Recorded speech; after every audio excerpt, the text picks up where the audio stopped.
Welcome to King's Court. I am Shrine King, and this is a World of Tanks King's Court review of the IS-4.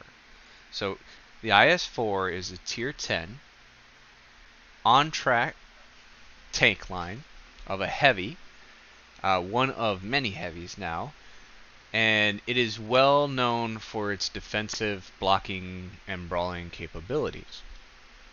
So for those that are not or that are new, welcome. Just to give you kind of a heads up, these kind of reviews is kind of like a review and a guide. It'll talk about, is the line worth it? What is the potential of that line? Pros, cons, and then of the style of the tank, how to best play it for better performance.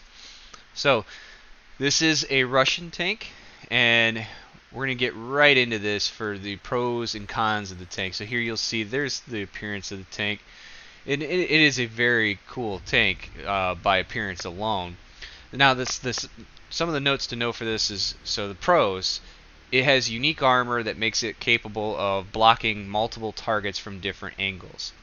It has a really nice gun, capable of putting out high alpha, but not necessarily the highest alpha that you'll see amongst many heavies, especially nowadays because they've released newer heavies that actually have higher alpha damage. It has consistent penetration, it has decent speed, it also has a lot of really good angling, which makes deflections also a very good possibility. Now, some of the cons to the tank. It is susceptible to premium ammunition. Not only that, but some of the newer tanks and the things that they've done has made it to where if they get to the front of you, like straight on, they're going to pen right through you most likely. If they get to the side of you where it's straight on, same thing, they're going to pen through you most likely. The view range is typical of all other heavies, so those are all pretty standard. Trying to think of any other cons. I mean, the other part there is, as with any other heavy, right? Camo is not a very big thing, so it's easy to get spotted. But again, you're a heavy. It's kind of to be expected. So, that's really the gist of it. Like when you break it out, for most tier 10s, you got to bear in mind there shouldn't be a lot of cons to a tier 10. Most cases, it's going to be mostly about what are the pros for a tier 10. Now, how to best play this tank. Now, the real gist that most people run into when playing this tank that makes it to where some people don't really enjoy it is the fact that this tank cannot hold up very well against a lot of premium ammo. So when people are running premium ammo, even like angling makes it kind of difficult. Now, the way that this tank was designed, it actually has 120, or I think it's actually like 130 or 140 millimeters in the front with the angling on it. That does get it a little over 200. But the side of it is actually 170 millimeter, which means that that side is actually getting up to like 250, almost 300 millimeter. Now, with proper angling, you will actually get even well over 300 millimeter, which makes it very difficult to penetrate this tank. Now, you'll see as I'm going here, like I'm getting up to about 30 kilometers. Now, again, 30 is not super high, but it's not super slow. There are a lot of other ones that are like, you know, it takes them a long time to get up to 30, and 30 would probably be their max. This one actually is able to get up there and most likely get into position, at least at a decent rate. I'm not going to say crazy or good rate, because trust me, there are other tanks that are just simply too fast when it comes to a heavy.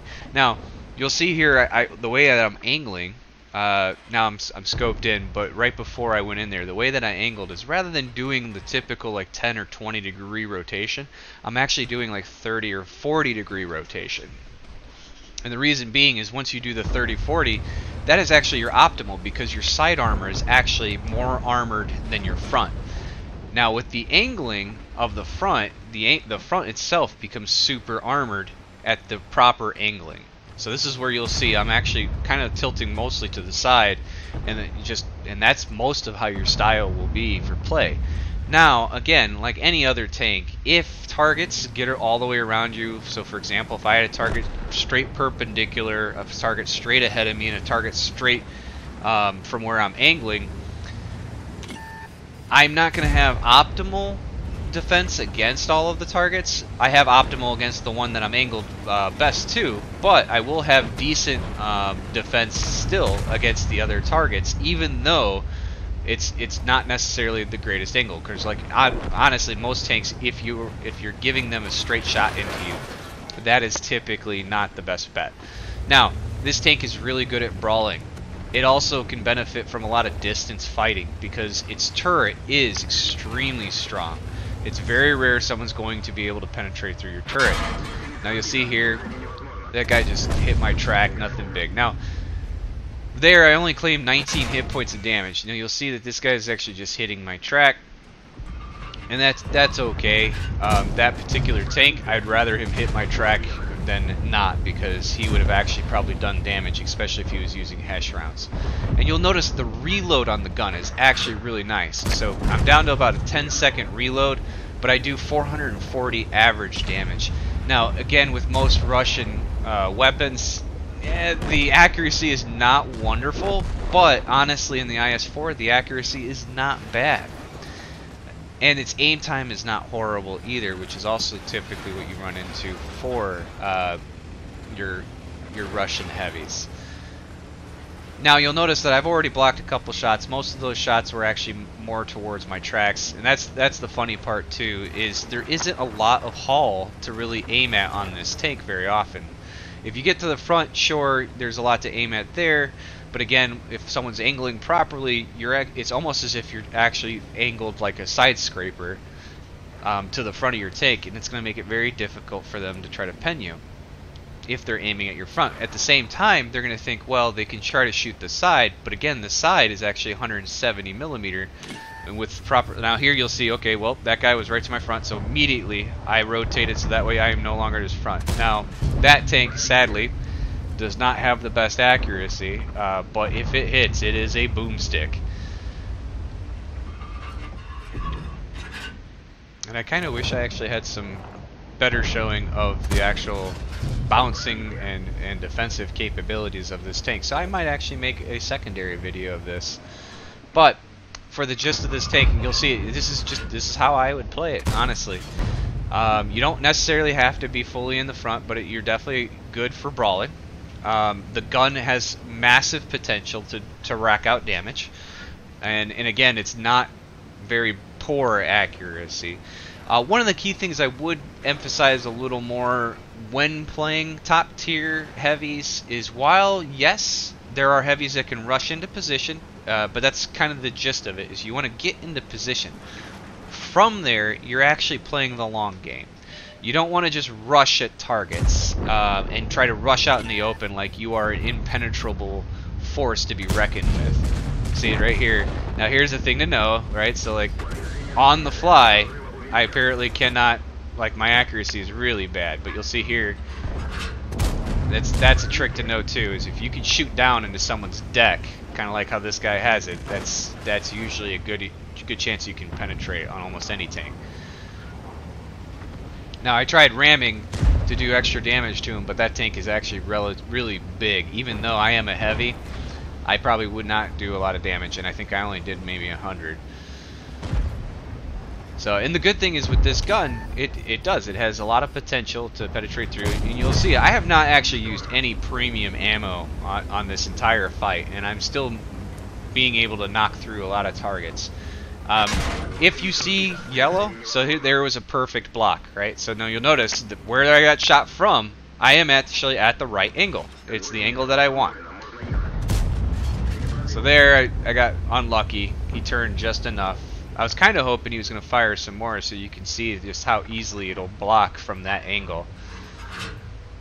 But that's really the gist of the IS-4. Again, for the line though, it is definitely worth it in my opinion. I am personally a very big heavy player. I really enjoy heavies that have a lot of blocking defensive potential to draw the aggression from other players, so that way I can let my team hopefully, you know, work it out and do well.